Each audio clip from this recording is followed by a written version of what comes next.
je me présente très rapidement. Je suis conseiller régional d'Île-de-France et secrétaire national au Parti socialiste sur les questions d'éducation. Donc je suis plutôt, comme on dit, axé et spécialiste des questions d'éducation. En l'occurrence, le sujet de ce matin touche d'une certaine manière aux questions d'éducation, puisque vous l'avez évoqué tout à l'heure dans votre propos introductif, les emplois de l'éducation nationale, en tout cas pour des personnes qui seraient hors Union européenne ou hors pays ayant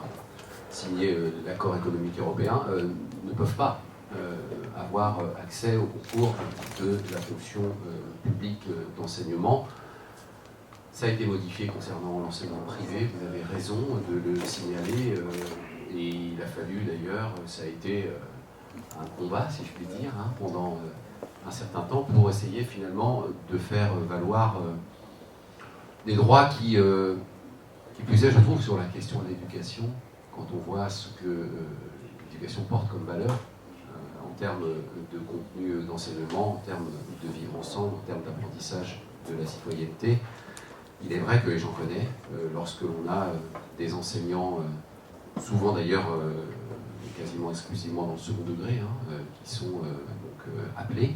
parce que parfois, notamment dans un certain nombre de disciplines, il n'y a pas, par exemple, de candidats et qu'il y a carence. Eh bien, pour le coup, on est bien content, si je puis dire, de pouvoir retrouver des personnes qui font exactement le même métier que leurs collègues qui, eux, ont pu passer les concours et donc accéder à la fonction publique. Et donc c'est un problème, parce que vous vous retrouvez dans des salles de professeurs où finalement vous avez des individus, je le dis, ça n'est absolument pas péjoratif évidemment, vous vous en doutez bien, mais vous avez des enseignants de première classe et puis des enseignants de seconde classe, quoi, et qui pourtant sont au contact des mêmes élèves, dispensent les mêmes enseignements, donnent le même nombre d'heures et parfois même un peu plus, mais qui dans les faits, institutionnellement, ne sont pas reconnus comme finalement leurs collègues, avec aussi un certain nombre de différences assez, je trouve, discriminantes pour le coup, et qui marquent quand même. Enfin, je trouve qu'il y a, je le dis tranquillement, c'est une forme, à mon sens, de violence institutionnelle. Parce que, encore une fois, ces femmes et ces hommes qui font le même travail que leurs collègues, par exemple, ne sont pas rémunérés pendant les vacances scolaires. Et donc, ça paraît quand même assez incroyable. Et surtout, ça traduit, à mon sens, une forme de violence institutionnelle. Alors évidemment, cette situation, elle est connue, elle est traitée, elle est discutée, elle est débattue, elle est beaucoup débattue, parce que, et c'est là un petit peu le cœur du sujet, c'est qu'il y a dans notre pays un certain nombre de secteurs qui, à ce jour, ne permettent pas à des personnes, donc hors, comme je l'ai dit tout à l'heure, l'Union européenne, d'accéder à la fonction publique. Il n'y a pas que l'éducation nationale, il y a l'intérieur, la justice, le budget, la défense, les affaires étrangères. Donc il y a comme ça un certain nombre de secteurs. Donc il y a, y compris actuellement, je le sais, alors à la fois dans les organisations politiques, dans la mienne par exemple, c'est aujourd'hui un vrai sujet de débat, mais aussi dans les ministères où il y a une réflexion qui se mène au-delà de tout ce que vous avez indiqué précédemment par rapport au monde de l'entreprise, parce que moi je trouve que, alors là on n'aura peut-être pas le même avis, mais en même temps c'est la démocratie, on est là pour en discuter. Bien évidemment on est encore très loin du compte et il y a encore beaucoup de problèmes. Mais ce que je trouve d'intéressant aujourd'hui, et tout le travail qui est mené par, comme on vient de le voir, et dans d'autres domaines, le problème aujourd'hui, il est posé, et il est discuté, et il fait débat. Et je considère que dans une démocratie,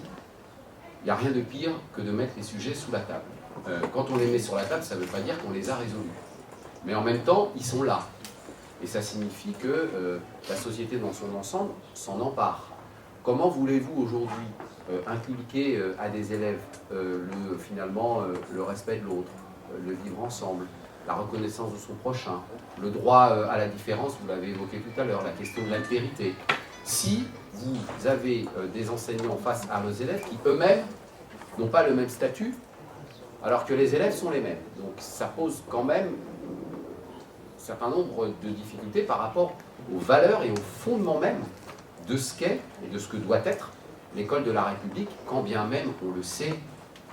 tous les rapports le montrent, là je suis plutôt sur la dimension plus globale du système éducatif français, quand même un système qui non seulement ne réduit pas les inégalités, mais a plutôt tendance à les reproduire, c'est certain, et à les aggraver aussi, malheureusement, en tout cas toujours. Donc on voit bien que la problématique est extrêmement lourde. Et que donc c'est aujourd'hui une situation qui n'est pas réglée. Il y a eu une avancée. Quand j'ai une avancée, moi je considère, là je n'engage pas, évidemment, mon organisation politique, même si je n'en cache pas, mais moi le fait que dans un premier temps sur l'enseignement privé il y ait pu avoir cette avancée, je trouve ça très bien. Et je ne désespère pas, mais ça c'est la lutte, et c'est aussi le débat, c'est la question démocratique qui fait que parfois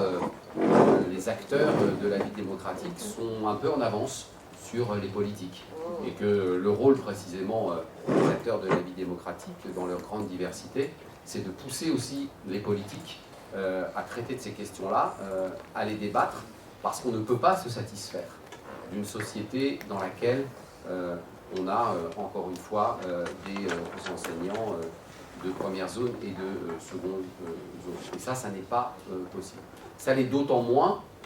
que on a aujourd'hui, vous le savez, encore un certain nombre de difficultés à recruter des enseignants, et que si le statut de l'enseignant aujourd'hui pose problème dans notre société, ça n'est pas complètement déconnecté de cette problématique-là. Encore une fois, je le disais, c'est une violence institutionnelle, à mon sens, très forte. Et j'ai rencontré il n'y a pas longtemps des professeurs, notamment dans le secteur du lycée professionnel, puisque là, on a un certain nombre, le collègue à côté pourra parler aussi du secteur de la médecine, qui, je crois, je ne suis pas du tout un spécialiste de ces questions-là, mais là aussi, il y a quand même une difficulté. Et en tout cas, en lycée professionnel, cette dimension-là, elle vient s'ajouter à une autre dimension qui est dans notre pays. Je prends cet exemple parce que je le trouve très caractéristique du moment, qui est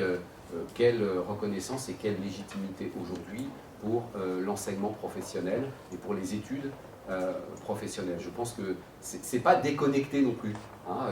Il y a des liens entre la représentation qu'on donne, la légitimité qu'on veut donner, la considération et la reconnaissance à la fois institutionnelle, sociale et même sociétale de cette dimension. Donc voilà, c'est aujourd'hui, moi je le dis, un vrai point d'achoppement, mais moi je reste fondamentalement optimiste, parce qu'on voit bien dans le temps, les choses avancent certes lentement et trop lentement, mais en même temps, il ne faut pas qu'on lâche sur ces questions-là. Et donc là où nous sommes, respectivement les uns les autres, en fonction de nos parcours, nos identités, nos activités, eh bien, il faut qu'on continue à pousser. Je termine juste là-dessus, je vais vous donner un exemple. Moi, il y a quelques années, dans mon organisation politique, je me suis battu pour la scolarisation des enfants de moins de 3 ans. Parce qu'il y a une époque où on disait non, les enfants de moins de 3 ans, surtout, il faut qu'ils restent à la maison avec leur maman, etc. Et donc, c'était une proposition qui, il y a quelques années, il y a un peu plus de 10 ans, n'était pas du tout à l'ordre du jour. Et aujourd'hui, c'est reconnu comme un levier de lutte contre les inégalités majeures, et les derniers rapports qui sont sortis le montrent. Pour vous dire que ça prend évidemment du temps, beaucoup de temps, trop de temps, parce qu'il y a aujourd'hui de la souffrance par rapport à ces situations-là, et que donc il faut qu'on continue à avancer, à batailler, à progresser, à faire des propositions et à bousculer aussi les décideurs, quels qu'ils soient de droite, qu'ils soient de gauche. Faut pas lâcher, c'est pas forcément plus facile quand c'est la gauche, c'est pas forcément plus facile quand c'est la droite. Après, on a nos propres, évidemment, convictions et combats, mais voilà. En tout cas, c'est une question importante parce que la question de l'éducation en France, au-delà des difficultés de son système,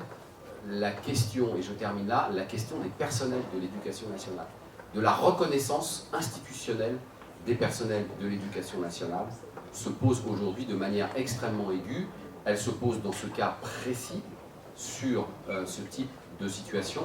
mais enfin elle se pose aussi de manière beaucoup plus globale au sein de l'éducation nationale, où vous n'êtes encore à ce jour qu'un numéro dans un parcours d'enseignement, et où là il y a un vrai progrès à faire aussi par rapport à la reconnaissance humaine de ce que sont les femmes et les hommes qui quand même au quotidien, quels qu'ils soient, à la fois ceux qui ont pu passer les concours et ceux qui malheureusement aujourd'hui n'ont pas accès à ces concours, encore une fois et j'insiste là-dessus, font exactement le même métier avec les mêmes élèves. Et c'est là-dessus qu'il faut qu'on insiste, il faut que l'éducation nationale soit exemplaire, peut-être même plus qu'ailleurs, de par ce qu'elle porte en termes de projet de société,